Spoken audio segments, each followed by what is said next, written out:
What's going on, people? Finally got the testing of this Native 5 in SPY27 done, and I'm going to be bringing you the results.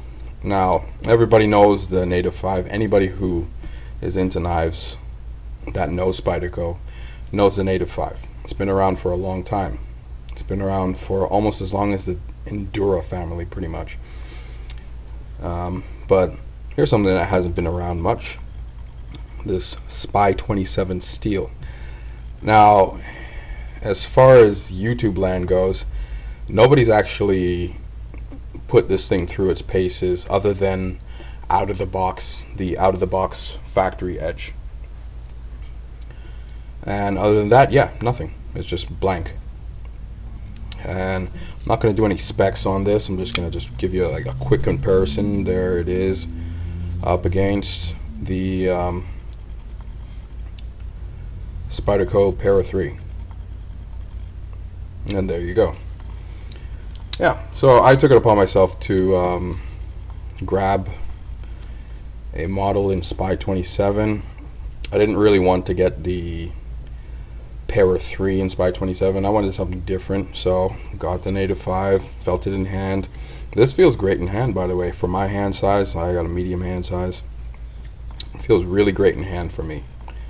And yeah, it makes me wonder why it took me so long to add a Native 5 in my collection. But without further ado, I'm gonna bring up the test footage, and there's gonna be some more talk. So the first thing I noticed upon purchasing this knife was that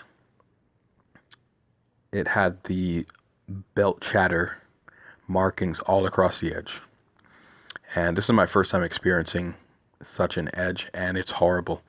It barely makes it through a couple of feet worth of cardboard before it completely craps out, and it took about 3, maybe 4 sharpenings before the edge really started to perform. So if you get any knife that has such markings across the edge, sharpen it about 3 to 4 times just to remove that junk metal off of the knife.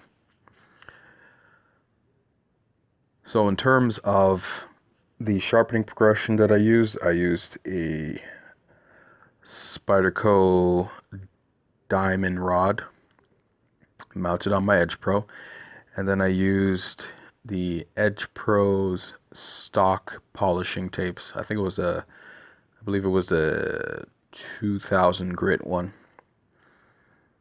and that was it. Then I proceeded to strop it with a 5 micron, 3.5, and 0.5 micron diamond paste on leather. And the results are as follows. The first test, I got 190 feet worth of cuts through cardboard. The second test was 245 cuts through cardboard. And the third and final test, I got 239 feet worth of cuts through cardboard before it would no longer reliably slice paper. Now, that's not bad. It's not bad. It's just under S30V. But yes, those are the results, and we will get back to the tabletop. And we're back to the tabletop. So, what's my opinion on this SPY27 steel? Price to performance, I don't really think it's worth its weight in ducats. You've seen the test footage that I have of S30V steel, and S30V did 250 cuts through cardboard. And you've already heard the results of this steel through the testing footage. And the price difference between a SPY27 Native 5 and an S30V Native 5, nah. I'm gonna have to say no on that one. But I do understand that, of course, it's not going to be cheap developing a new steel, especially when you're doing it with a highly reputable company such as Crucible.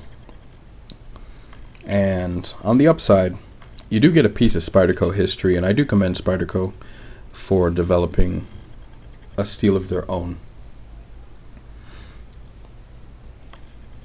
But yes, now my suspicion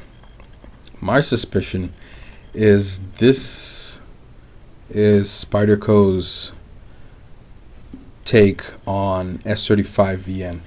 Now, I haven't tested S35VN yet, but thanks to my knife buddy Taylor Sharpening, that's Taylor Sharpening on Instagram, he was kind enough to lend me this Medford Slim Midi Marauder in S35VN.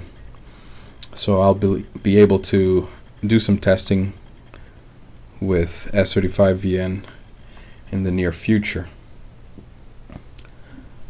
But until then,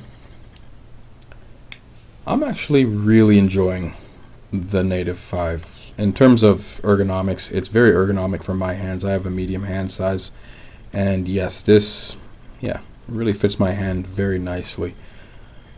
Really kicking myself for not picking up a Native 5 earlier in my knife journey, but regardless, I have one now and I'm really liking it. So that's the video, folks. Hope you enjoyed it. Y'all take care, and I'm out.